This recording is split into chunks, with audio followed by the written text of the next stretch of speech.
je m'installe et on est parti dans cette série passionnante, le livre des Actes. Le livre des Actes. C'est vraiment une série qu'on fait depuis environ un an. Ça va faire un an exactement le 4 octobre 2021, donc dans une semaine environ. Ça fait un an que nous parcourons ce livre hyper passionnant. Et si vous venez de nous rejoindre, ne vous inquiétez pas, vous allez pouvoir commencer à suivre cette série à partir de l'épisode d'aujourd'hui, où nous allons voir ensemble que suivre Jésus-Christ personnellement coûte énormément. Je sais que c'est un titre pas très vendeur, mais je ne veux pas vous attirer avec une étiquette qui ne ressemble pas au contenu. Je ne veux pas vous attirer avec un emballage qui ne ressemble pas au contenu de ce qu'on va voir ce matin. Nous sommes vraiment à la 35e prédication et ce que je peux vous dire, c'est que, s'il vous plaît, n'abandonnez pas maintenant. N'abandonnez pas maintenant à cause de ce titre. Nous venons de le chanter, c'est un privilège de suivre Jésus-Christ. Nous pouvons suivre Jésus-Christ avec une grande joie et on va le voir, même si ça coûte. Nous sommes déjà au 22e chapitre sur 28 et je suis vraiment très content qu'on parcourt ce livre ensemble. Il nous raconte les événements fondateurs, les actes fondateurs de l'Église de Jésus-Christ. Il nous raconte cette histoire du passé pour nous encourager aujourd'hui à continuer le plan de Dieu en nous appuyant sur la puissance et la direction du Saint-Esprit. Au chapitre 1, verset 8 du livre des Actes, nous avons lu « Vous recevrez une puissance lorsque le Saint-Esprit viendra sur vous, et vous serez mes témoins à Jérusalem, dans toute la Judée, dans la Samarie et jusqu'aux extrémités de la terre. » Ça fait quelques semaines et quelques chapitres déjà que l'auteur du livre, Luc, se concentre vraiment sur Paul. Cet homme qui était une bête féroce, qui tuait des hommes et des femmes parce qu'il croyait en Jésus-Christ. Cet homme a été transformé en rencontrant personnellement Jésus-Christ. Et aujourd'hui, c'est lui qui est prêt à mourir pour Jésus-Christ. Voici ce qu'il dit au verset 13 du chapitre 21. « Que faites-vous là à pleurer et à me briser le cœur ? Je suis prêt non seulement à être emprisonné, mais encore à mourir à Jérusalem pour le nom du Seigneur Jésus. » Il a dû se passer quelque chose. Paul a été totalement transformé et il a été envoyé par Jésus-Christ, c'est-à-dire qu'il est devenu un apôtre pour une grande mission, celle d'annoncer l'évangile, la bonne nouvelle de Jésus aux non-juifs. C'est comme ça que Paul a été présenté à un chrétien, Ananias, qui doit aller rencontrer Paul une fois que Paul a rencontré Jésus. On peut lire ça au chapitre 9 du livre des Actes. « Vas-y, car cet homme est un instrument que j'ai choisi pour faire connaître mon nom aux non-juifs, aux rois et aux Israélites. Je lui montrerai tout ce qu'il doit souffrir pour moi. » Paul va souffrir. Paul on a connu des souffrances. Et dans le chapitre que nous allons voir ensemble, Paul est en route vers Rome. Nous sommes dans la dernière étape du livre. Paul est en route vers Rome. On sait qu'il veut aller à Rome depuis le verset 21 du chapitre 19, où nous pouvons lire « Paul forma le projet d'aller à Jérusalem en traversant la Macédoine et l'Achaïe. Quand j'y serai allé, disait-il, il faudra aussi que je me rende à Rome. » Nous sommes donc en route vers Rome. Et Rome, c'est l'endroit où il y a l'empereur romain. C'est une étape décisive dans l'avancée de l'avancement de l'Évangile. La semaine dernière, nous avons vu que Paul a été arrêté à Jérusalem par les Juifs qui l'accusaient de bafouer la loi, le temple, la tradition juive, et ils cherchaient à le tuer. Tout ça a aussi attiré l'attention des autorités romaines qui pensent que Paul est un terroriste égyptien qui provoque une rébellion. Le commandant romain découvre qu'en fait Paul est un citoyen romain. Et devant les autorités romaines, Paul exerce son droit de citoyen romain pour ne pas subir un interrogatoire brutal par le fouet. Et c'est comme ça qu'il va se trouver devant les autorités juives, le Sanhédrin. C'est ce que l'on va voir là ce matin. Les Romains, comme on va le voir par la suite dans le chapitre 25, ils n'ont pas pour coutume de livrer un homme à la mort sans qu'il ait été confronté avant face à ses accusateurs et qu'il ait eu l'occasion de se défendre. Paul étant romain, le commandant veut comprendre. Mettons-nous à la place de Paul avant de lire le texte. Paul est face à une grande injustice. Si ce n'est pas souffrir durement, Paul est face à une grande injustice. Il doit se défendre pour une action qu'il n'a pas commise. Il est accusé d'être un malfaiteur. Et voilà pourquoi je dis qu'aujourd'hui, on va voir que suivre Jésus-Christ personnellement coûte énormément. Lisons à partir du verset 30 du chapitre 22. Donc verset 30 du chapitre 22, c'est à la page 727 dans ces Bibles-là qui sont à votre disposition. Je vous invite vraiment à prendre une Bible, à suivre avec moi ce texte passionnant. On va lire à partir du verset 30. Le lendemain, le commandant voulut savoir avec certitude de quoi les Juifs l'accusaient. Il le fit détacher et donna l'ordre au chef des prêtres et à tout le Sanhédrin de se réunir. Puis il fit venir Paul et le plaça au milieu d'eux. Les regards fixés sur le Sanhédrin, Paul dit « Mes frères, c'est en toute bonne conscience que je me suis conduit devant Dieu jusqu'à aujourd'hui. » Le grand prêtre Ananias ordonna à ceux qui étaient près de lui de le frapper sur la bouche. Alors Paul lui dit « C'est toi que Dieu va frapper, muraille blanchie. Tu sièges pour me juger conformément à la loi et tu violes la loi en ordonnant qu'on me frappe. » Ceux qui étaient près de lui dirent « Tu insultes le grand prêtre de Dieu. » Père répondit « Frère, je ne savais pas que c'était le grand prêtre.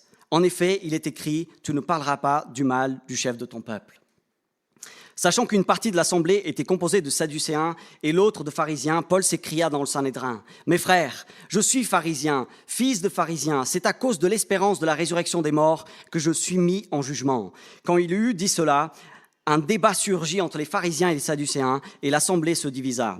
En effet, les sadducéens disent qu'il n'y a ni résurrection, ni ange, ni esprit, tandis que les pharisiens affirment le contraire. Il y eut une grande clameur et les spécialistes de la loi, membres du parti des pharisiens, se levèrent. Ils s'engagèrent avec force dans le débat en disant « Nous ne trouvons rien de mal chez cet homme, et si un esprit ou un ange lui avait parlé, ne combattons pas contre Dieu. » Comme le débat devenait vif, le commandant eut peur que Paul ne soit mis en pièces par ces hommes et il ordonna aux soldats de descendre pour l'enlever du milieu d'eux et le conduire à la forteresse.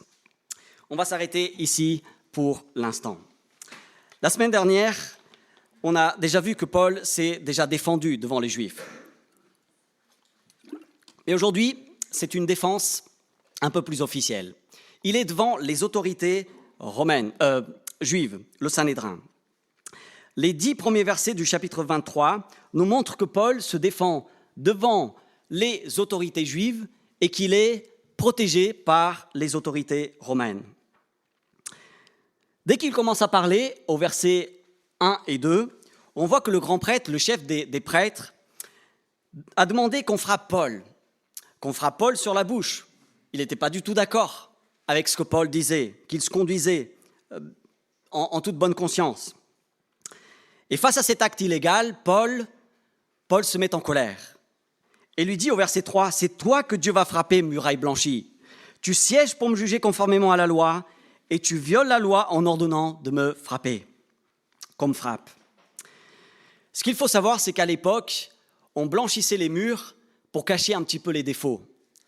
Et Paul, en fait, en disant ça, il est en train de vraiment dénoncer l'hypocrisie, parce qu'on le frappe alors que les accusations contre lui n'ont pas encore été prouvées.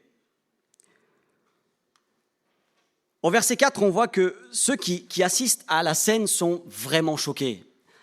Et Paul dit qu'il ne savait pas que c'était le grand prêtre, parce qu'il sait très bien qu'on doit du respect au grand prêtre à cause de la position que Dieu lui a donnée. Plusieurs explications sont possibles pour ce que dit Paul. Je ne savais pas que c'était un grand prêtre. Certains voient là la preuve que Paul avait des problèmes de vue. D'autres disent que sur l'emprise de la colère, Paul a un peu oublié à qui il s'adressait. D'autres pensent que Paul ne reconnaît plus probablement le grand prêtre parce que ça fait longtemps qu'il était un peu absent de Jérusalem, qu'il ne venait plus à Jérusalem. Il semble aussi possible qu'Ananias, ce jour-là, ne portait pas ses vêtements sacerdotaux. Et d'autres voient encore ici l'ironie de Paul. L'ironie de Paul dans la réponse. Pourquoi ? Parce que les agissements d'Ananias ne correspondent absolument pas à ce qu'on attend d'un grand prêtre. Ça ne correspond pas du tout à l'attitude qu'un grand prêtre doit avoir. Bon, ce n'est pas le plus important dans ce texte. Et honnêtement, je ne vais pas trancher, je vous laisse choisir ce que vous voulez. Mais ce qui est sûr, c'est que Paul souffre encore plus avec cette attitude d'Ananias.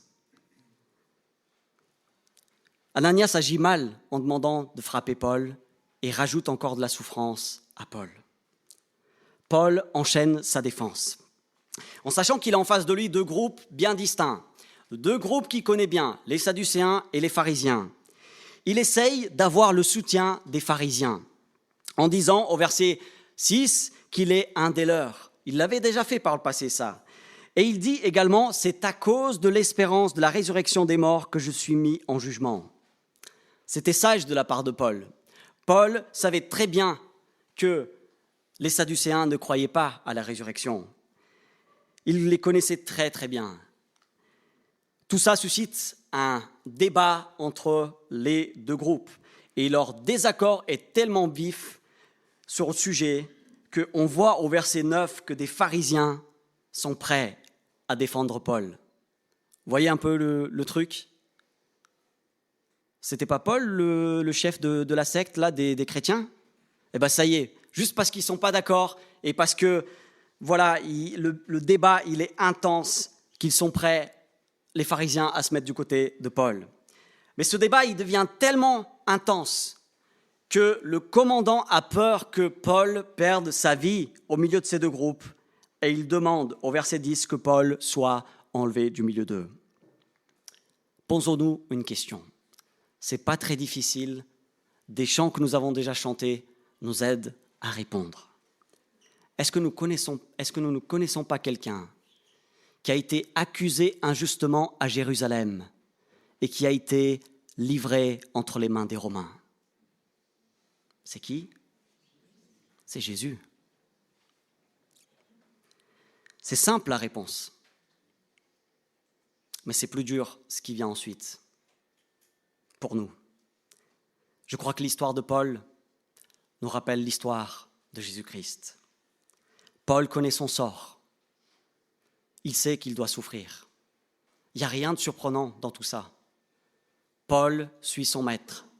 Paul, pour lui, Jésus c'est son modèle, c'est son exemple. Nous devons réaliser que quand des disciples suivent la voie de leur maître, leur histoire commence à ressembler à la sienne. Nous devons réaliser que quand des disciples suivent vraiment la voie de leur maître, leur histoire commence à ressembler à l'histoire de leur maître. Faisons-nous partie de ces disciples. Je crois que nous devons réaliser que tel maître, tel disciple. Oh, sinon, de qui sommes nos disciples ? Luc, l'auteur du livre, ne nous donne pas autant de détails sur la vie de Paul, sur tous ces passages dans des tribunaux pour rien. Je crois qu'il veut nous faire comprendre une vérité profonde. Notre vie doit ressembler à celle de notre maître. Notre histoire doit ressembler à la sienne. si nous le suivons vraiment. Là, on peut tout de suite se dire, et ça a été une de mes premières réactions, mais attends un peu, c'est quand même l'apôtre Paul, c'est quelqu'un de spécial, c'est pour ça qu'il souffre autant. Et je suis d'accord, Paul a un rôle particulier, il est apôtre, c'est-à-dire qu'il est envoyé avec une mission toute spéciale, lancer et développer le partage de l'Évangile, la bonne nouvelle de Jésus-Christ jusqu'aux extrémités de la terre. Et Rome est une étape décisive et historique. Mais, même si je suis d'accord qu'il a sûrement souffert ce qu'aucun de nous ne va jamais souffrir, parce que Dieu a fait de lui, je le crois, après avoir été le plus grand persécuteur de l'Église. Dieu a fait de Paul le plus grand leader de l'histoire de l'Église chrétienne. C'est incroyable, mais c'est bien la réalité que nous sommes en train de voir dans le livre des Actes. Mais même si je suis d'accord qu'aucun de nous ne va probablement pas souffrir ce que Paul a souffert, souffrir est juste normal quand on suit Jésus-Christ. Le récit de la vie de Paul, avec tous ses détails, qui nous est raconté par Luc, sont là, ce récit il est là pour qu'on saisisse ce message. Et la suite du texte va encore nous aider à approfondir ce message. À ce stade, on peut se dire, ouf, l'apôtre Paul s'est défendu devant les Juifs, il a été protégé par les Romains. Sauf que ce ouf, ce soulagement, il est vraiment temporaire. Il ne dure vraiment pas longtemps. Lisons la suite.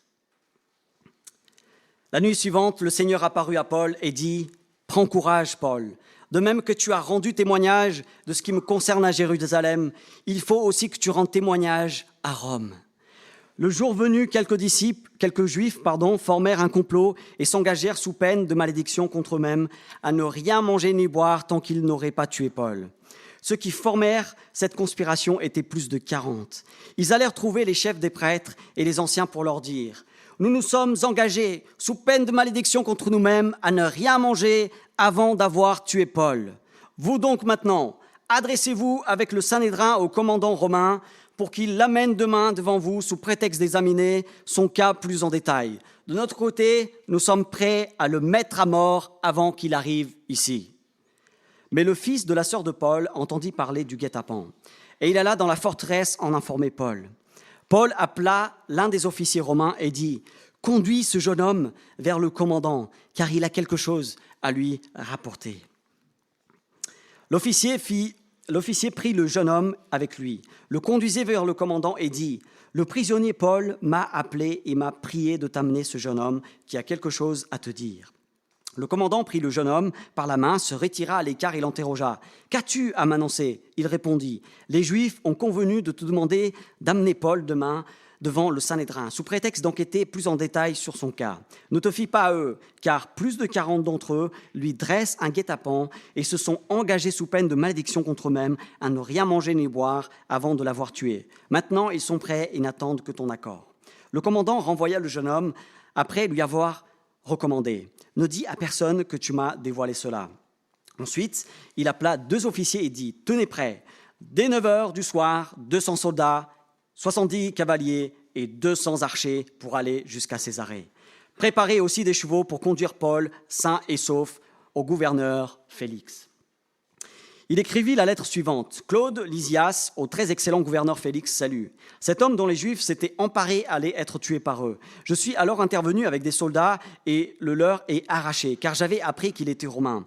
Voulant connaître le motif pour lequel ils l'accusaient, je l'ai amené devant leur tribunal. J'ai découvert qu'il était accusé au sujet de questions relatives à leur loi, mais qu'il n'avait commis aucune faute qui mérite la mort ou la prison. Puis, informé que les Juifs préparaient un complot contre lui, je te l'ai immédiatement envoyé en faisant savoir à ces accusateurs qu'ils devront porter plainte contre lui devant toi. Adieu. » Conformément à l'ordre qu'ils avaient reçu, les soldats prirent Paul et le conduisirent pendant la nuit jusqu'à Antipatris. Le lendemain, ils laissèrent les cavaliers poursuivre la route avec lui et retournèrent à la forteresse. Voilà, ça ne dure pas longtemps le soulagement. Au verset 11, Paul reçoit quand même un très très grand encouragement. Le Seigneur lui apparaît pendant la nuit pour lui dire de prendre courage parce qu'il sera son témoin à Rome. Nous savions déjà quelque part que nous étions en route vers Rome, mais quand le Seigneur le dit, on va y aller vraiment. Voilà un petit peu la carte. On va suivre tout ça les semaines suivantes. On est là, hop, on va aller à Césarée, on va aller jusqu'à Rome. Et tout ça nous montre une chose. Aucun plan divin, aucun plan humain n'empêchera le plan divin. C'est un encouragement aussi pour nous aujourd'hui. Quelques Juifs ne lâchent pas l'affaire. Ils préparent un complot contre Paul. Ils se sont engagés, comme on peut le voir au verset 14, à ne rien manger avant d'avoir la tête de Paul. Ils sont plus de 40. Et ce qu'ils veulent est que les chefs juifs aillent demander au commandant d'amener Paul à nouveau devant le Sanhédrin pour que son cas soit examiné un peu plus en détail. Et en fait, ce qu'ils voulaient, c'était le tuer avant même qu'il arrive au Sanhédrin. On apprend au verset 16 que Paul a une sœur et un neveu. J'avoue, j'ai appris quelque chose sur Paul. Je ne savais pas tout ça. Je ne sais pas si vous le saviez. Et c'est son neveu qui entendit parler de ce piège. Paul demande donc à un officier de conduire son neveu devant le commandant. Et le commandant, en ayant cette information, il décide tout simplement de protéger Paul avec un nombre impressionnant de soldats. 200 soldats. Le nombre est vraiment impressionnant. Et tout ça pour conduire Paul devant le gouverneur Félix. Le nombre de soldats nous montre une chose. La situation était vraiment tendue. La situation était vraiment tendue. Nous venons donc de voir que Paul est tout simplement accusé parce qu'il croit en Jésus-Christ. Nous venons de voir que Paul est tout simplement accusé parce qu'il croit en l'espérance de la résurrection des morts. Nous venons de voir que Paul est tout simplement accusé à cause de l'espérance qu'il a en Jésus. Les chrétiens à l'époque suscitaient la méfiance. C'est un peu le cas, je crois aussi parfois pour nous, non ? Suscitaient la méfiance et étaient accusés tout simplement de rébellion et même de trahison contre César. Ça pouvait arriver, ce genre de choses. En tout cas, on le sait, au verset 6 et 7 du chapitre 17, voilà ce qu'on disait des chrétiens. Ces gens qui ont bouleversé le monde sont aussi venus ici. Ils agissent tous contre les édits de l'empereur en prétendant qu'il y a un autre roi, Jésus. Nous aussi, on est d'accord avec ça. Ça peut nous créer des problèmes. En tout cas, ça leur a créé à l'époque. Paul se défend devant les autorités juives et il est protégé par les autorités romaines. Nous allons voir par la suite que Paul va aller de tribunal en tribunal sans que les accusations ne puissent être tout simplement prouvées. Paul annonçait bien et bien un roi. Il annonçait bien et bien le roi des rois, Jésus-Christ. Il appelait à se soumettre totalement, de manière absolue, au roi Jésus. Et il n'y a aucun autre roi de cette manière-là. Il disait qu'il ne fallait absolument pas se soumettre à un autre Dieu, parce qu'il n'y en a qu'un seul. Tout le reste, c'est des faux.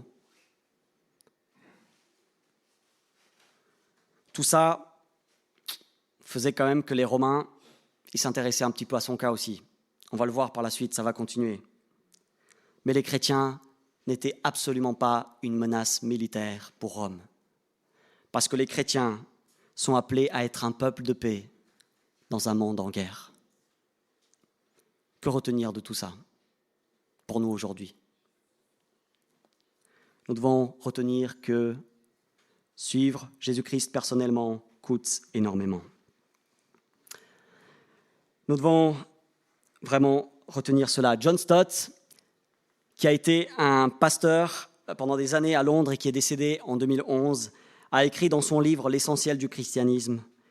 Le christianisme n'est pas l'acceptation passive d'un credo, alors même que celui-ci affirmerait la divinité de Christ et son œuvre de salut. La Bible nous invite à répondre de façon personnelle et positive à Jésus-Christ, à nous soumettre sans réserve à lui, notre Sauveur et Maître.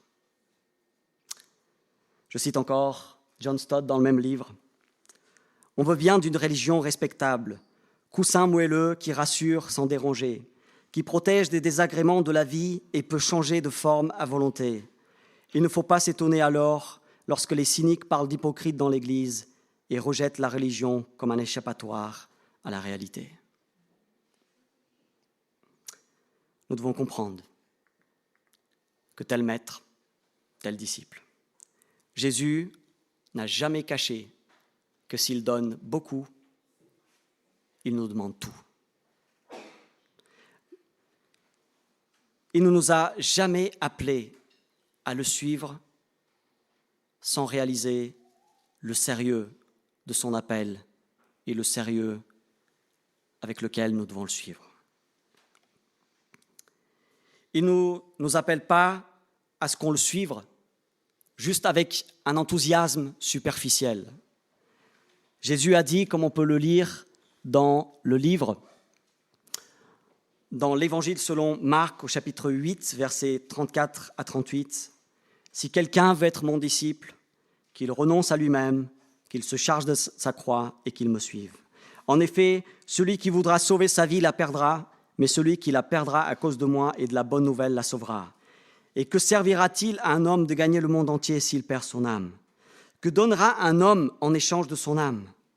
En effet, celui qui aura honte de moi et de mes paroles au milieu de cette génération adultère et pécheresse, le Fils de l'homme aura aussi honte de lui quand il viendra dans la gloire de son Père avec les saints anges. » Nous l'avons chanté. C'est en choisissant de tout perdre qu'on gagne tout, qu'on gagne Jésus. On peut le lire dans l'Évangile selon Jean au chapitre 10, versets 10 et 11. « Je suis venu afin que les brebis aient la vie et qu'elle l'ait en abondance. Je suis le bon berger donne sa vie pour ses brebis. » En perdant tout, en abandonnant notre vie, nous gagnons tout, Jésus. C'est ça le message de l'Évangile. Laissons le Saint-Esprit nous montrer à chacun ce que chacun de nous doit abandonner. Je ne peux pas vous le dire. Peut-être, pour certains d'entre nous, ça sera de partir à l'autre bout du monde pour le nom de Jésus-Christ. Peut-être que certains d'entre nous, c'est de rester ici, mais pour briller. Peut-être que certains d'entre nous vont devoir abandonner une passion qui est plus grande que la passion pour Jésus. D'autres arrêter des amitiés qui sont destructrices. D'autres arrêter une relation amoureuse qui n'est pas du tout conforme à ce que Dieu veut. D'autres tuer l'idole de l'argent, et je peux vous dire que celle-là, elle est dure pour moi. Le Saint-Esprit peut dire mieux que quiconque ce qui ne va pas, ce que vous devez abandonner pour tout gagner. Paul, au sein de la souffrance qu'il vivait, a été encouragé par Dieu. Dieu qui lui disait qu'il allait être son témoin à Rome parce que c'était tout simplement son plan, le plan de Dieu. Cet encouragement est aussi pour nous. Aucun plan humain n'empêchera le plan divin de s'accomplir. Je finis encore en citant John Stott dans le même livre. Ça a été un profond encouragement pour moi et parfois j'aime lire des livres un peu vieux qui ont été écrits par des hommes qui sont morts et qui, je pense, qu'on peut mettre dans les héros de nos vies. Bien évidemment, Jésus reste le héros suprême. Voilà ce qu'il a dit avec un texte que je trouve juste magnifique. Notre empressement à accomplir une tâche difficile dépend beaucoup de celui qui nous l'a demandé. Jésus possède tous les droits sur nous. Nous lui sommes redevables. Voilà pourquoi son appel est si éloquent et si persuasif. Il nous demande de renoncer à nous-mêmes, de prendre notre croix et de le suivre pour son nom. Et nous sommes heureux d'accepter cela. Lui qui a porté la croix avant nous ne demande pas plus qu'il nous donne. Et si nous le suivons, ce n'est ni pour ce que nous comptons obtenir, ni pour ce que nous pouvons donner, mais avant tout parce qu'il s'est donné lui-même. Et à quel prix ? Quand il vint parmi nous, il quitta la gloire du Père et l'adoration des anges. Il s'humilia lui-même en prenant la condition de l'homme pour naître dans une étable et travailler à l'établi du charpentier. Ses amis n'étaient que de simples pécheurs et il mourut sur une vulgaire croix pour les péchés du monde. Si nous apprécions la profondeur d'un tel amour qui endura la honte et la souffrance pour nous, qui ne méritions que le jugement, nous comprendrons qu'il ne nous reste qu'une chose à faire. Comment pourrions-nous la refuser ? Frères et sœurs, que le Saint-Esprit fortifie notre foi, qu'il nous donne le courage, comme il l'a fait aux chrétiens que nous sommes en train de voir dans le livre des Actes, qu'il nous remplisse de joie et d'espérance dans un monde qui en a tellement besoin aujourd'hui. Il l'a fait pour eux, il le fera pour nous aujourd'hui. Nous vivons dans un monde, dans un environnement tellement individualiste et égoïste, mais nous devons réaliser que nous pouvons nous trouver nous-mêmes quand nous sommes prêts à nous perdre pour Christ et notre prochain. Ça va à l'encontre de tout ce qu'on peut lire dans beaucoup de livres de développement personnel. Mais c'est la réalité. Nous pouvons nous trouver nous-mêmes quand nous sommes prêts. Nous pouvons nous trouver nous-mêmes quand nous sommes prêts à nous perdre pour suivre Jésus-Christ et servir de cette manière notre prochain.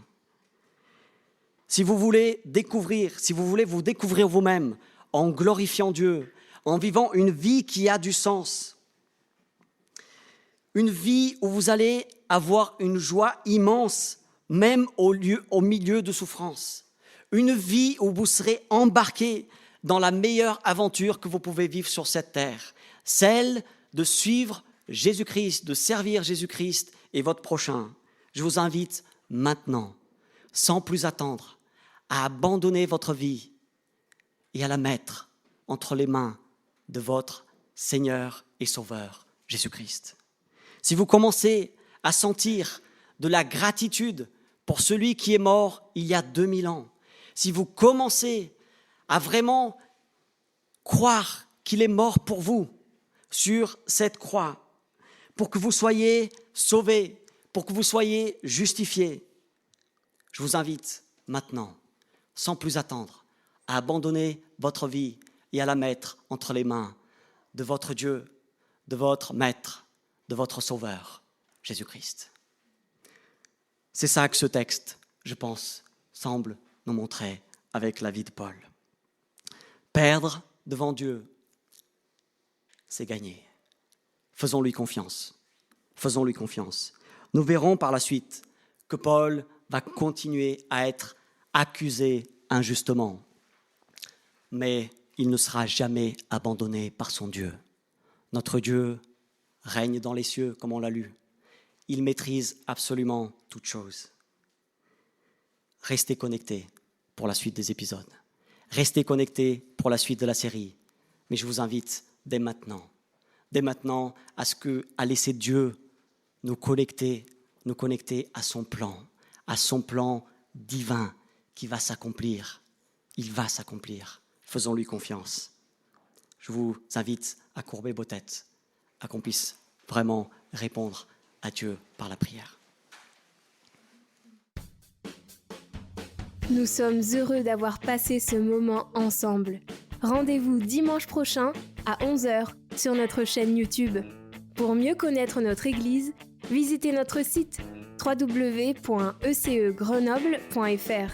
Si vous désirez entrer en contact avec l'un des responsables, écrivez-nous à contact@ecegrenoble.fr. Retrouvez les liens du site et l'adresse de contact en description. À bientôt!